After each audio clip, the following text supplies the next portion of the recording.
of time, I'm just going to kick off and the others can kind of join as they come in.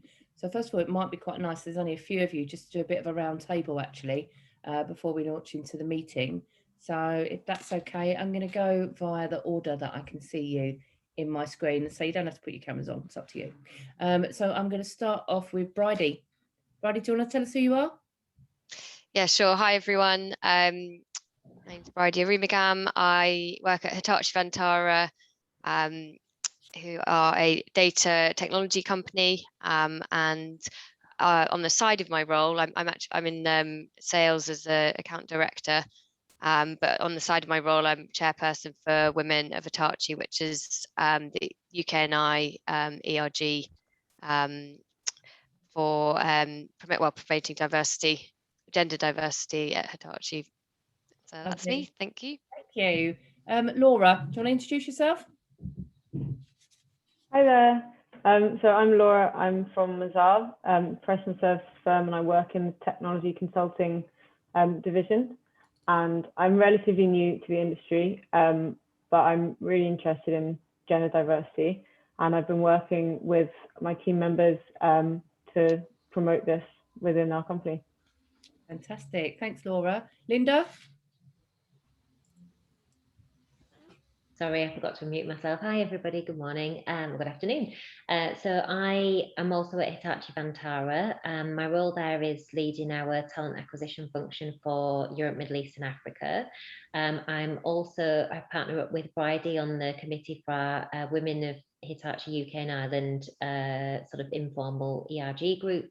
And I also lead with my Asia Pacific counterpart diversity and inclusion for our talent acquisition function in regards to new ideas and pieces to get on the agenda. But we're very much at the beginning, I would say, of our diversity remit at Hitachi Vantara. We've talked a lot about it and we're really trying to get some momentum and to put some things in action.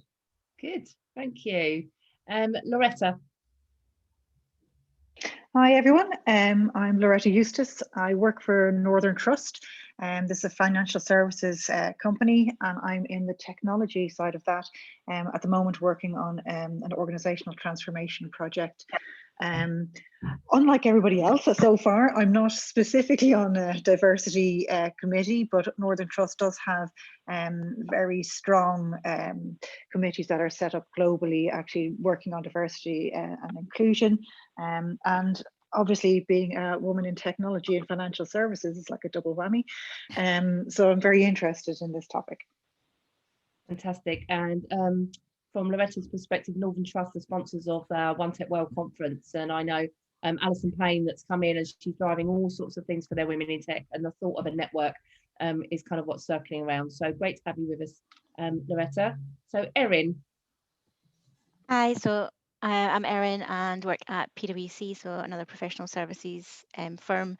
I am generally sitting in the data analytics team or in the tech team, but currently looking at digital upskilling across the business, and very much just sort of feeding into our overall strategy on diversity, women in tech, fair allocation of work, and informally sort of volunteer with our women in tech team that Becky normally runs.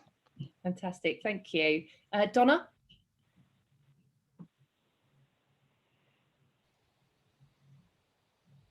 Have we got Donna McLeod? Don't think we can hear you. Donna's having trouble with her mic. All right, no worries. I'll jump on, and if we can get Donna at the end. So Lucia. Hi, good afternoon, everyone. My name is Lucia. I'm a manager in the cyber advisory team at Mazars, that is part of the technology consulting and assurance, as my colleague Laura, who spoke before. I'm specialized in InfoSec and wide experience on that. One of the key goals that we are trying to do is to promote women in tech and to break the barrier of the huge gap that we are facing these days. And obviously that's quite keen for me and for my team to see how we can do it, and any other points of view from you for all of you. Wonderful. That's what we're about, right? Sharing best practice. Yeah. So Rama. Hi everyone, I'm Rama Vasani from ServiceNow, and I lead our women's network group internally at ServiceNow, and would love to hear. We're very early stages of improving our women representation, so would like to hear out from yourselves on the good work that you're all doing. Wonderful, thank you, Rama. Catherine, Credit Suisse. Hi, Catherine O'Neill from Credit Suisse. I'm the co-lead of our IT Women's Champions Network, and yes, very interested to hear what all the other groups have to say that they're doing and see if we can get some ideas. Thanks. Okay, thanks, Catherine. Helen Pringle. Helen? Hi. I think we might have a mic issue with Helen. So I'm just going to jump on. Helen, I'll come back to you. Amanda. Hello, I'm Amanda Staincliffe. I'm the Assistant Director of Operations at Homes England. We're a public sector agency, and I'm also the co-chair of our Women in Digital Network, which launched in February, so we're fairly new to this. But things are going well so far. We've held 3 events. We had joined up with the Tech Talent Charter, so good to see Debbie here coming along and talking to our network. We had a panel event for International Women's Day, and we had our first members event last week. Hello. Membership is increasing within our network as well, so things going so far so good. Wonderful, great. Tribeni, Visa. Hello, I'm Tribeni Chogle, and I'm the co-chair of the Women in Tech Network within Visa. In my day job, I am head of change management within the Europe Finance Division. Very proud to be here, and our network has been there for more than 3 years now, but focus this year primarily is being around retention and development. So there are different initiatives that we are doing internally in terms of increasing the confidence of our women and working to expose them to further technology insights, and also trying to encourage in the ladies from the non-technology area to look at technology and be engaged in different roles that they can pick up in technology. Thank you. Thanks, Tribeni. Helen, I think you've sorted your mic now. Yes, can you hear me? We can indeed. Oh, hooray. Right. I work with Amanda. I work in Homes England. I'm part of the IT support there, providing support to the many staff we have within Homes England regulation. I've just recently joined with Amanda the Women in Digital team, the network that we have in Homes England. So we've recruited quite a lot of new members. We were originally 50 that would set within the first year. We're now on to 75, which is or give or take. So yeah, it's going quite well, and it's quite a new thing for me. So I pushed myself and got onto the management team, and so yeah, that's me. Fabulous. Good. Gemma. Oh, hi, can you hear me all right? We can indeed. Hi, Gemma Barsby. So I work for Vodafone Group Business, and I run our solution sales specialist function in cloud security. So I'm currently establishing a women in tech network internally at Vodafone, but also across our partners, so IBM, Accenture, and the hyperscalers that we work with, so AWS and Microsoft. I do a lot of work around those experiencing domestic abuse, because we've developed some technologies that help women particularly in that space, and also around getting girls into STEM. So yeah, really keen to meet everybody and understand what you're doing and share best practice. So thank you. Thank you. So moving on to Nika. Hi, I'm Tanika. I'm a senior analyst with Oliver Wyman, and we recently set up the Women of Oliver Wyman Digital Network. So within the network, we've got 3 different streams going. One around sort of building the community and making sure we're connecting other digital women with each other in the firm. One around developing skill sets, and one around making sure that we're inspiring the women and sharing stories from within the firm and externally. Separate to that, I'm also doing a bit of work with the recruitment team in how we actually hire and recruit a more diverse set of applicants when we initially come into sort of graduate pool and the experienced hires as well. Fantastic, thank you. So Namada from EY, hello. Great to be back here, and I'm a co-chair of EY's Women in Technology Network, which has been around since 2014 and gone from strength to strength. We've had a particularly busy first quarter. International Women's Day, we had a host of events. Ones to call out were everyday sexism, and there was one on inclusive language in tech. We also had a Rising Star in Tech award for our International Women's Awards on that day. And we had one of our clients come and talk to us. We have a whole raft of events planned for the rest of this year as well. And it's fantastic to be able to connect with other women in technology groups through this forum. And I'm really looking forward to the interchange of ideas. Thank you. So just coming on to the last couple that we have now. Donna, have we sorted out your mic, Donna McLeod?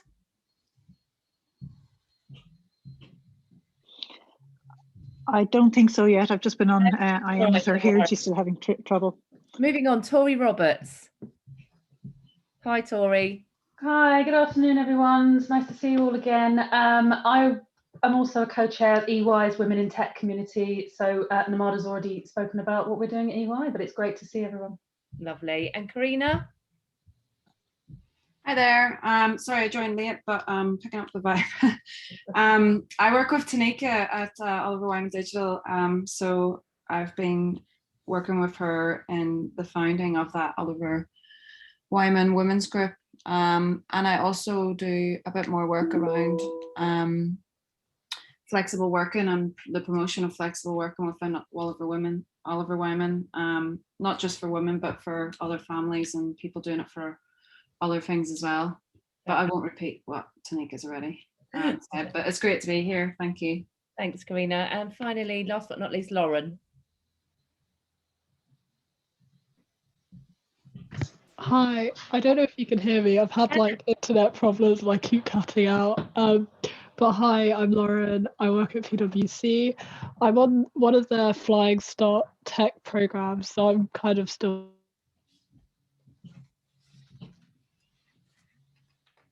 Okay, so I think we've lost Lauren.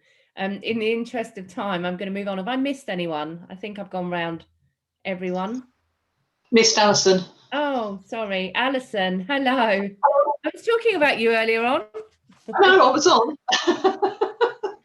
Anyway, I'm Alison Payne. I work at Northern Trust with Loretta and with Donna. Hopefully Donna will be able to speak at some point. So yes, we are a financial institution. I'm the EMEA CTO and what's called the SMF24, which is basically I face off to the regulators. I'm passionate about diversity in all its forms, including gender. And we have created a tech, we call it a resource council, but it's basically a tech network where we're trying to build the community and do events which support different people, you know, different diversity types, etc. So some of which are focused on gender, some of which are focused on, we're looking to do a neurodiverse session at some stage and an LGBT session as well. So there's all sorts of different things that we focused on. But personally, I feel diversity is absolutely vital in tech. And so, you know, everything that Vanessa does, you know, with WeAreTech is just, WeAreTech Women is just amazing. So thank you. I didn't pay her to say that, but thank you, Alison. Right, wonderful. So let's get to the core. So the last time we spoke was in Q1 when we kicked off. We created the LinkedIn group for you, so please use it. You know, post things on there that you're doing and what you're up to. Make sure you connect with each other. But one of the things we talked about was, you know, I think I mentioned the Tech Talent Charter on the last call. So this is like, you know, putting your stake in the ground, and I'm not going to go into too much detail because Debbie's going to talk about that. But we also talked about kind of other areas of tech and how do we attract that new pipeline of technologists. And so I'm really grateful to be joined by both, obviously, Debbie Forster, MBE, that's going to talk about Tech Talent Charter, but also Mark Martin, MBE, known as Urban Teacher, who actually, you know, works with these kids. So he's going to kind of give you an insight as to what opportunity looks like from their perspective.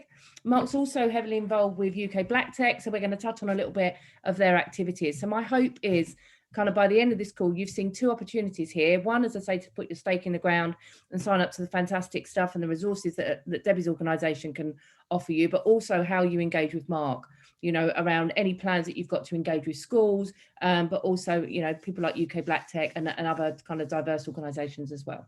So I'm going to be quiet now. Now, where we're going to run it, I'm going to hand over to each speaker and then you guys can ask questions. So I really encourage you, let's not be quiet. We're quite a vocal group, I know that. Make sure we ask questions, and if you're not comfortable, you can always put them in the chat box and then we can have a look at them with Debs at the end. But for now, I'm going to hand over to, sorry, Leona, you have to remind me, am I going Deb or am I going Mark? Yeah, Debbie first. Debbie's first, sorry, Mark. Debbie, over to you. Cool. Can you, now it's always pressure and you've got tech in your title. Can everyone see the screen? Yes? Yep, we can. Yes. Cool, cool, cool. Yeah. All right, so Tech Talent Charter, I'm going to do this at a gallop so you can hear what we're doing. So about half of you on the call are already signatories, so you can smile smugly. The other half, you can look curious. We are a not-for-profit. It is free to join. We run this because a number of companies like PwC sponsor some of our activities, but joining us is free. We began because back in 2016, someone wrote the charter, approached a few of us, and I said, if I had to go to one more roundtable event while there is no women in tech, my head would explode. And from that, we began the charter. And by 2017, we were about 17 companies who joined. And now we are at over 600 signatories. And this is anyone in the ecospace. So this is employers who are tech employers. So we do have Microsoft, we have Salesforce, we have Cisco, but we have Sky TV, we have Lloyds Bank, we have PwC, Unilever, and Domino's Pizza. It's SMEs and startups. This is about collaboration. This is about focusing on the practical. This is about connecting the dots, not reinventing the wheel. So we really focus on that action. So if you've worked with us, if you've seen that, you'll know that probably the most valued and valuable resource we have is the open playbook of best practice. This morning, I kicked off another hackathon. We have teams of people who come and work with us 1 month virtually to look across a topic or theme and to gather all that's out there that is best practice. So it's interesting that some of you were talking about alternate routes into tech. You were talking about having those difficult conversations. The 4 themes that we're working on today are how do we gather data effectively more than just gender? What are the strategies, the practicalities of doing that?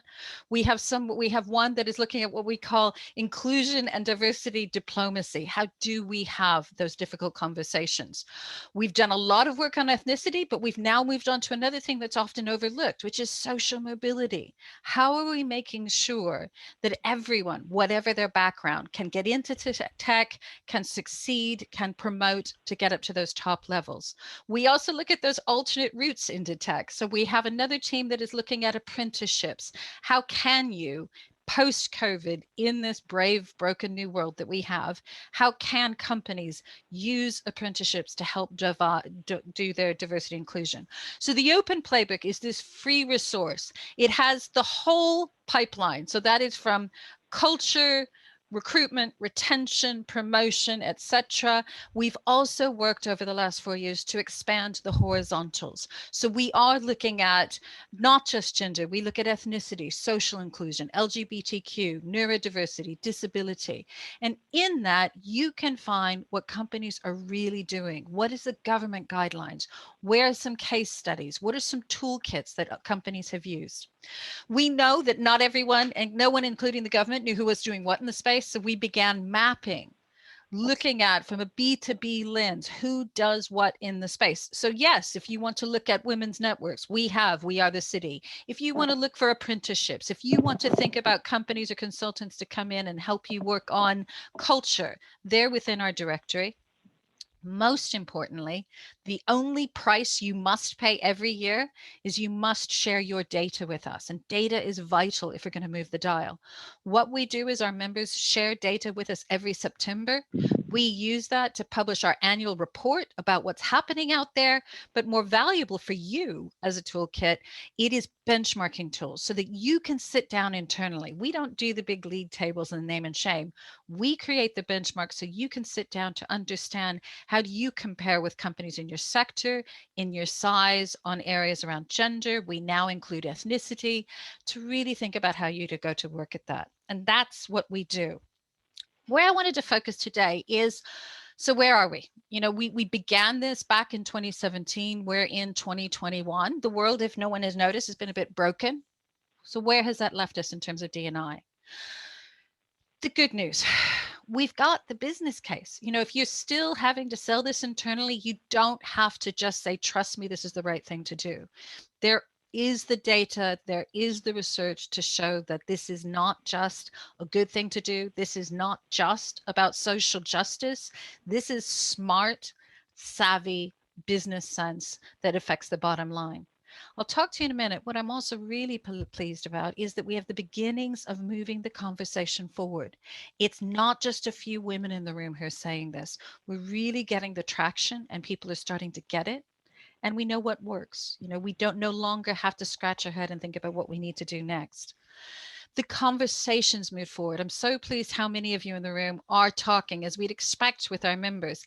It began back in 17 and just thinking about gender was a bit scary. Just thinking about gathering and sharing that data was really leaning out. But what we saw by 2019 is that our members are willing to start moving away from just talking about diversity, that if you're not careful becomes tick box, to talk about inclusion, to talk about how do we think beyond gender. This is not just getting a lot of white middle-class privileged women into tech. This is making sure that everyone can come in. And then what I loved in our festival, and you can listen to some of the recordings of what we talked about in the festival, companies are now on the journey where we are talking about belonging for all, creating equity and equality of opportunity, that is fairness for all, not just to get in the door, but to get all the way to the top. I want you to also know we are data driven. The numbers are shifting. All right, not where we want it to be. It's not 50%, but whereas we know in the UK that it's about 19% is technical roles, in our signatories, there's 25%. And we do have some big signatories like Unilever who can talk about how they hit 50%. We know that engineering roles, so it's not just the UX piece, it is about the engineering roles, had a real bump last year from 17 to 22%. What I was really pleased, we at the height of the pandemic went out to ask people, what's happened to D&I? Is it getting thrown out the window? And we saw that that's not the case at all. That we knew a quarter of businesses actually became more focused. 60% kept it the same. Only 14% put it slightly less a priority. More and more companies are understanding that this is key to success and working our way out of what's happened under COVID. And the other thing I'm pleased is our members are willing to start thinking about more than gender, and they're willing to start grappling with things like ethnicity and representation, and disaggregating that to look at what does that mean in terms of Black representation. So we were pleased that 58% of our signatories already have ethnicity as one of their focuses. Now, beyond that, I make no apologies that when you join the Tech Talent Charter, we talk about, I preach to the choir. You know, this is all about the choir wanting to sing better and sing more effectively. But we also have done some surveys outside. We did a survey last year looking at middle managers in tech. Okay, this is men, women, the whole piece. Really good news. 73% of tech employees approved. Only 6% disproved, and 21% were undecided. There's that opportunity for conversations. 80% of the respondents strongly agreed. And 40% said it does work. But remember, we're only partway in the race. We're not at the end. 1 in 5 still needed some convincing. And 22% said they'd have concerns talking about it. And that rose to 32 if you were from a minority ethnic group. And here's important, because remember, this is about bringing men in the tent and making sure they're part of the conversation. 14% felt uncomfortable. So this is why things like our hackathon today on that diplomacy, how do we make and continue what's a good start, but we're not there. We know from working with our partners, the combination of things that have to happen to drive. And no single one of these is a magic bullet. No single one of these can operate in isolation. And it's not just buying in at the top, it's data. But it's not just data, it's building the culture, the psychological safety. Yes, we need to do the training, but we also have to look at our systems, our processes. Then we need to use all of that for some really targeted interventions. We know about the whole pipeline. So we know that you have to start. I don't know what we're going to do at birth at 0, but we do know that we need to be looking at what happens in schools. We know that we need to think about what's happening when they're going in that initial training. It's about attracting them in, but it's also looking at, can we attract them in from other careers when they're at working age? How do we retain that? I'm pleased how many of you are talking about that and looking at that growth and promotion. But I'd also say we're not alone. We work in partnership. So I'm pleased how many of you say that you work with the Tech She Can Charter. We work in partnership with them. This is a growing number of companies who are looking to say, what can we really do to move the dial what happens in schools? We look at upskilling the existing workforce by working in partnership with Future.now. We work with Institute of Coding, which looks across universities and ourselves. Now, each of those organizations that I talked to you about, these are gatherings of companies. This is where more and more I'd urge us to say, no single company, no single initiative can fix this. It's what we do together. And the last thing, I was really pleased where some of you were talking about the alternate routes into tech. We will be bringing back the second iteration of the campaign that we did last year called Doing It Anyway, that really showed a range of women from different walks of life that they could find a career in tech, that they could look at retraining opportunities, etc. So that's really where we are here. I wanted to end that quickly and come back to listening to all of you to see where you had questions. And I think I did that talking quite quickly. So I'm back. If anyone has any questions, I'm happy to talk about anything within that discussion. Hi, Debbie. This is Tribini here. Can I ask you a question? Of course, of course. So, you know, earlier on, you would want data from the organization that signs up, right? And I think that's where some of the challenge I have faced in terms of, you know, the organization, first of all, wanting to collect that data, because it's kind of some of these data, the employees have to volunteer. And then the second was to giving it externally. What would be your advice in terms of trying to convince the organization around this data piece?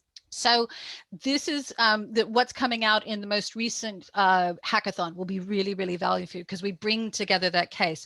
What I'd urge them is to actually, rather than just, I can give you the stats, but I can send you some links to a talk that, for example, Unilever talked about.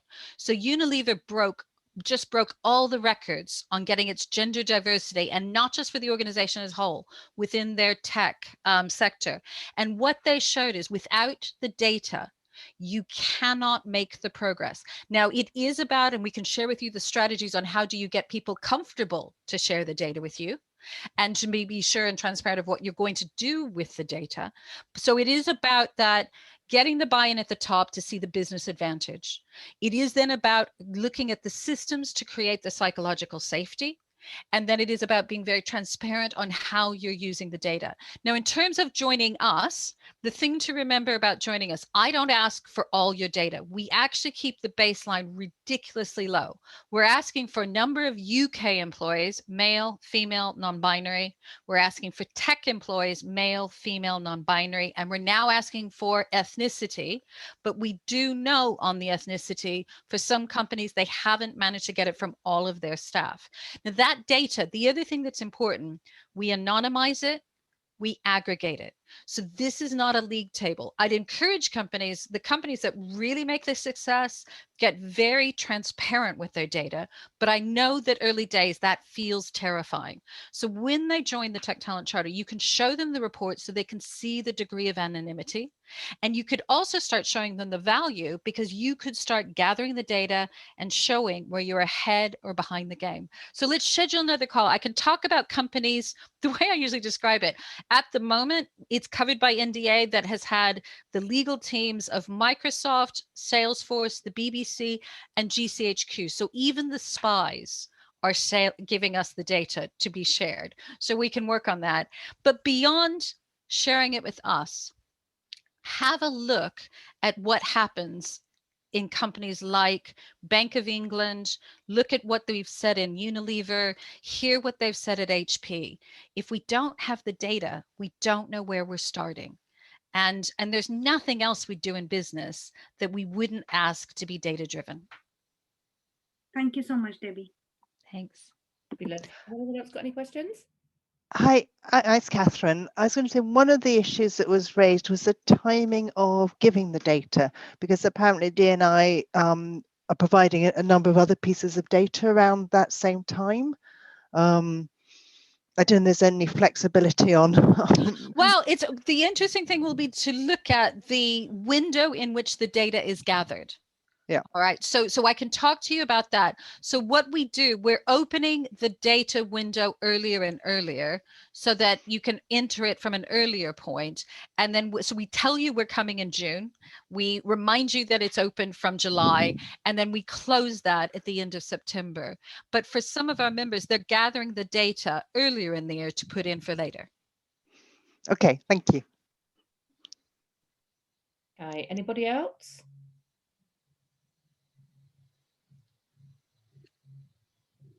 Okay, well, I mean, we'll send around details of Debbie's organisation, contact and stuff like that. I love listening to Debbie. I've seen the TTC grow from inception to the incredible organisation that it is. I think every company, and I get it's a hurdle to get people to part with data, and there's a nervousness around it.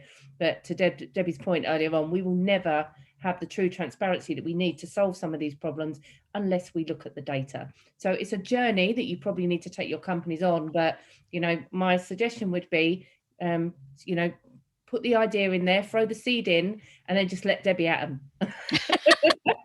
That's all you need to do, right? And we get you guys signed up. I think there's so much value to be had in terms of what we can get out of it, and we'll only get there as a collective, right? And you guys are already part of that journey by being partners with us on a multitude of things. So to me, it's a kind of natural progression. But Debbie, thank you so much. I know you may have a job because I know you've got your hackathon later on today, and time is a premium. So, but thank you so much. You speak with such passion, and you know I'm a huge fan of your organisation. So I'm thank you very much for joining us. Thank you. Wonderful. Thank you. Bye-bye. So on to the wonderful Mark Martin. Again, done a fantastic talk for us at last year's tech conference, you know, talking about really getting under the skin around what we do with these kids and how we get them into tech, and how sometimes, you know, it's very easy for us to sit in our ivory towers and think, you know, this is what would be great for those kids, but then we pull them into our organizations and the support isn't necessarily there. My opinions, obviously, but I'm going to hand you over to the expert. So Mark, give us a little bit of background. Let's talk about the kids, and then be great to kind of get into the work of UK Black Tech. Thank you very much, and thank you for having me. So I'm just going to quickly share my screen. So let's just get that up now. You should be able to see my screen now. So my name is Mark Martin. I'm a computer science teacher. I've been in education for the last 17 years, teaching IT, teaching thousands of kids and helping teachers around the world to really think about what is the future of digital skills? How do we embrace digital skills? How do we upskill, reskill, learn, unlearn, relearn? And that's been a very interesting journey for me in the last several years, and especially with this pandemic now. And probably about 8 years ago, I saw there was a gap between what I was teaching in my curriculum content around computer science and IT, and actually what the industry on my doorstep was actually doing in terms of bringing in these massive tech companies, bringing in all of this amazing innovation, but my curriculum didn't tally up. And when I looked at the disparity between the opportunities and the qualifications, there was a massive gap. So what I started to do is started to engage with industry and challenge them to say that, listen, this talent is here on our doorstep. And hopefully through this presentation, you'll see more why the talent's on our doorstep and what we need to do now before we lose that talent, for the talent to go overseas or to go to a brand new opportunities and so forth. But let's be realistic in terms of what the challenges are. So, you know, youth violence, climate change, COVID-19, mental health, fake news, social injustices, inequalities, just a snapshot of some of the things that our young people are facing and what schools are trying to tackle too with young people in that process. And I just think that with some of these big challenges and social impact, could companies be playing more to helping young people to solve some of these challenges? It's not sometimes about, you know, just teaching young people skills. What is happening in their lives? How can we support them so that they can have greater trust in, you know, the advice and the opportunities we're providing for them? Many moons ago, I created this diagram to help teachers around the world to think, how do we help non-digital people to become digital? And I gave lots of different tips in terms of, you know, supporting schools and getting industry to work together more closely. How do we do that effectively? And again, this was used across many different departments around the country and in different places too. And I'm really passionate about how do we become, how do we help that non-digital person or individuals or community become digital? Because obviously with this digital transformation, we want everyone to be a part of that process.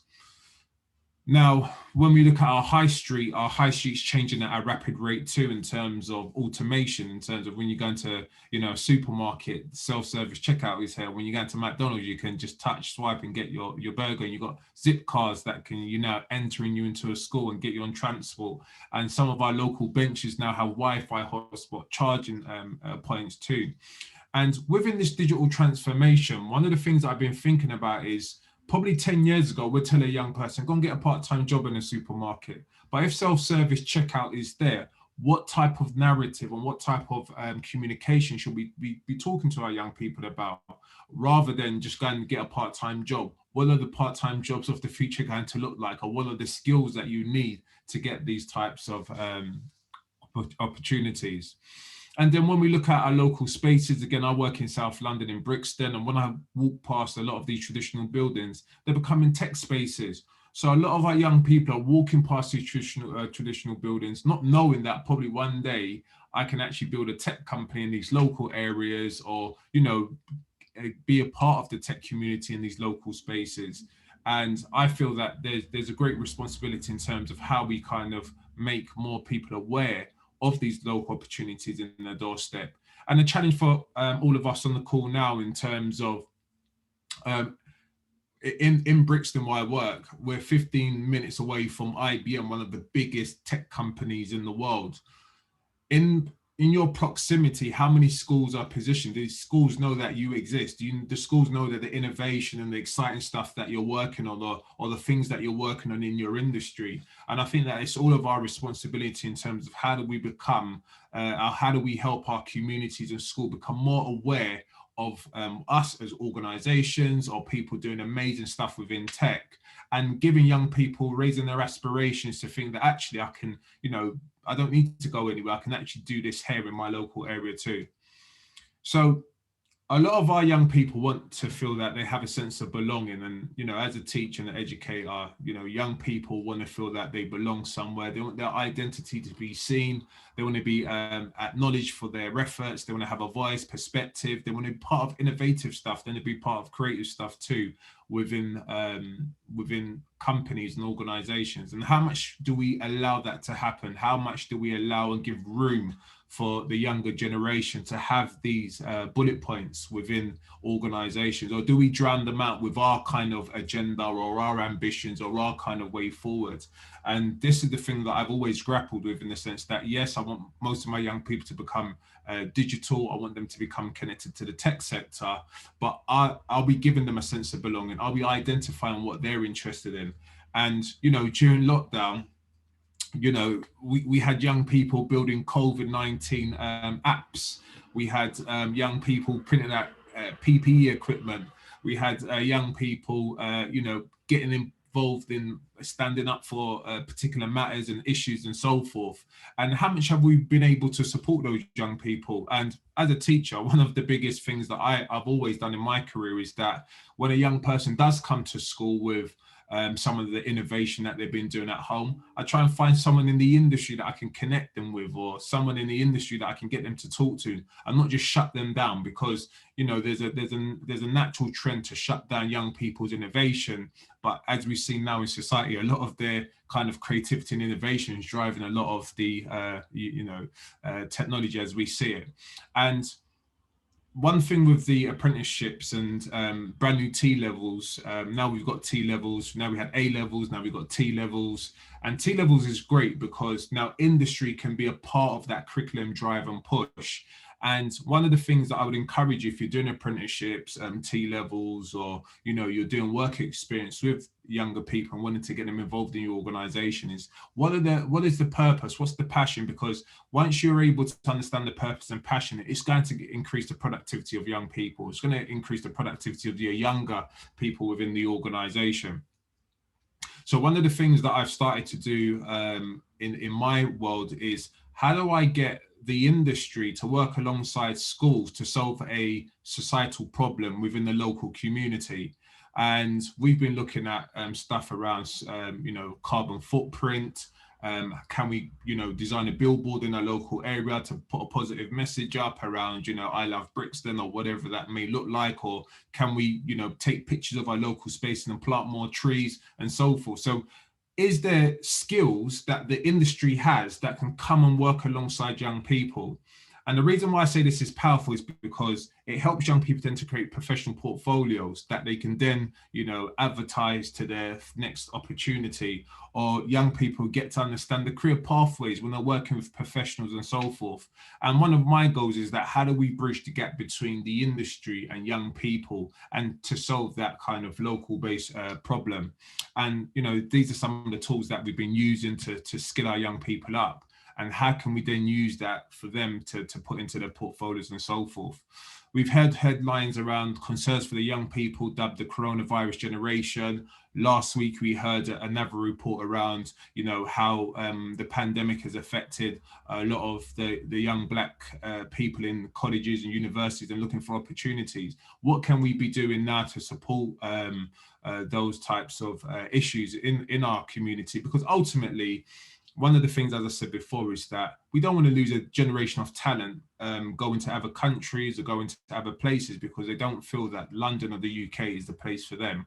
And I just feel that in terms of retaining that talent and not having a brain drain, it's about how do we listen and try and support in our roles and responsibilities. So some of the things that I've done, I've created an esports room at my school because a lot of kids love playing computer games. And then what we've done is that we linked up all of the soft skills that we want young people to be confident with around listening, presenting, problem solving, creativity, staying positive, aiming high, leadership, teamwork. So there's so many things that we can be connecting those soft skills, because one of the biggest problems is that public speaking and soft skills for young people is an issue. And how do we kind of, you know, get into their kind of passion, but get them to see that some of the stuff that they're doing can be linked back into what the industry wants. I've taken young people to universities to create mobile phone apps. I've invited in, this is ThoughtWorks. I've invited them into our school to help our young people to think about what is the world of work, what is the future of work, and how do we kind of embrace this new kind of vision for innovation and creativity. It was a great experience. Again, I brought the games industry to Brixton Town Hall Centre, where we was able to bring 15 visual effects animation companies in the afternoon for families in the local space. That was powerful because a lot of families didn't understand that, okay, my child likes playing computer games, but I didn't know there was a massive industry behind that, you know, pays well, great opportunities and so forth. And then I've taken some of my students to do public speaking at some of the biggest tech shows in the UK. Another big thing that we've done is that some employees said, Mark, you know, some of your kids are good at technology. Can we get them in our banks to do customer support services? That was powerful because we was able then to get young people that sometimes are, you know, lack the confidence to, you know, express themselves, to be able to express themselves in a professional environment. And that was a real game changer. One of the things that I'm going to wrap up soon, one of the things that kind of was disappointing is that there's a lack of perception from the industry that, you know, girls are not technical enough, or, you know, boys are not technical enough, or, you know, this particular group. Most young people are in their own way talented, but it's about how do we kind of draw that talent out? How can we, you know, kind of challenge some of our perceptions about the younger generation, and what are the kind of things that we can do in our capacity to really elevate them and to get them to the next stage. So from these interview that we done in school, we then took those young people to work in a bank for 2 weeks. And, you know, the reports from the bank managers were so exciting around, Mark, we couldn't believe that these young people held themselves up. And sometimes in school, they were a nightmare. But in these professional settings, we was able to give them a professional portfolio and do some great work with them. I'm going to rush through a little bit. So some of the key points that I mentioned is that the issue is around access points. Do young people know where the access points are for the opportunities? Do they understand? Are they aware of all of the opportunities within their local spaces? And how do we connect them? Who do we reach out to? Do we reach out to the schools? Do we reach out to the religious leaders? Do we reach out to the community engagement people, the youth work teams, and so forth? So there are different ways that we can connect and engage with young people. And then lastly, we set up UK Black Tech in 2017. And what we wanted to do is create a platform to raise the representation of Black and ethnic minorities within the tech sector. The collective is 11 of us at the moment. We come from different areas of the tech world. And our goal was to really get young people to think about, you know, where do they see themselves? So all of these young people here own their own digital businesses. Doing some great stuff from building accountancy app all the way through to some type of trainer technology. UK Black Tech has worked with 4 different boroughs during lockdown, helping supporting startups and digital businesses think about how to access you know, technology and opportunities within that space. We've also worked with, again, Lambeth to support the digital and creative economy within that space. Again, as I mentioned before, we've been able to work a lot with the town hall and to bring some cool companies to that space. We've worked with universities to do mock interviews. That was one of the biggest things, or biggest successes that we've had in terms of how do we help more university students get prepared for interviews, and especially technical interviews if they've not had the confidence. We've worked with Hertfordshire University to help young people build professional portfolios. We've done some work with PwC. Last year, we done an event around COVID-19 with the NHS, PwC, and Microsoft. We've been around the UK, so we know we've got a massive reach around the UK doing some work with different clusters or different regions. We've created digital courses with a range of different leaders. And these are some of the other things that we're really excited about. We've done hackathons, we've done UK-wide school initiatives where we've been able to go into schools. We've done Innovation Showcase. And you might say, Mark, what's the whole point of UK Black Tech? I think UK Black Tech is what we're trying to do. We're not your typical diversity group. I don't even think we are a diversity group as such. I think that what we're trying to do is show the industry what the positives are when you embed D&I into everything you do, from the design to the delivery. And we do that without having to, you know, over exaggerate, oh, we are a diversity group. And one of the biggest projects we're working on at the moment is around connected communities. If you're interested in that, please reach out. So we're looking at 3 areas: architecture, technology, and community. And what we're trying to do, help society understand that, you know, by embedding, you know, D&I into everything that we do, helps us to move up and to really get onto the really exciting stuff and the really challenging stuff of our community. Next steps, we've got a brand new website coming out next month. We've got job board coming out with lots of exciting opportunities for different people within tech. And I will wrap up there because I'm going forever. Mark, I want you to go on forever. That's the thing. I'm sure every single one of you, and again, Mark's over to questions, but just to kind of culminate what Mark said, the passion that you have for youth progression, Mark, is incredible. And as again, I've watched UK Black Tech evolve. You know, it's not just PwC, it's Goldman Sachs that you've worked with in the past, isn't it? A number of kind of corporate clients. I think there's a real opportunity for some of you guys to get involved with Mark's work. You know, really think about some of the things he said about those kids. And they are incredible. I mean, as someone who works in schools as well, you know, the innovation there, the entrepreneur, they're just natural entrepreneurs, you know, they know how to hustle and stuff like that. We are missing on a massive big part of the talent pool if we discount these kids. And I think we all have a role to play, you know, in making sure tech looks like the industry that we all want to see, right? So please do reach out to Mark. I'm just going to hand over to him for some questions, but reach out to Mark, see what you can get involved to support the work of UK Black Tech. I've seen both of them firsthand, and I love looking at Mark's picture of the committee that he's got there. 4 of them are our rising stars or our Tech Women 100. So it always makes me proud to see like our award winners paying it forward and kind of getting involved. So absolute role models in you, Mark, as well. So has anyone got any questions for Mark? Hi, Mark. I have a question. It's Rama. Can you hear me? Yep, I can hear you. Yeah. So yeah, great work. Really inspiring. I saw that you're looking to embark on privacy and security. We are a software vendor, and it's something that I would like to support you on it. So how do I start off that conversation to volunteer and support your organization? Awesome. So what we're trying to do in the next couple of weeks is have a get together with some of those people that are concerned about privacy and security. And you know, if you I think Vanessa's going to give out our email address. So if you reach out to me, then I can plug you into that conversation. But yeah, we're willing to, or we're happy to have people on board to explore this issue because it's really important. Yeah, so we are actually a software supplier, and we supply security products, right? So we have some experience as well. But really, my objective is to volunteer and support the initiative that you're working on. And we work with various schools. So yeah, happy to take that conversation offline. If I can get your email address, please. Yeah, we'll send it off. Thank you. Anyone else got any questions? I'd love to jump in for a quick question here, if possible. Hi, Tanika. Hi, thank you, Mark, for sharing all the incredible work. It evidently seems like you've been very busy over the past couple of years, and it's really lovely to hear about it.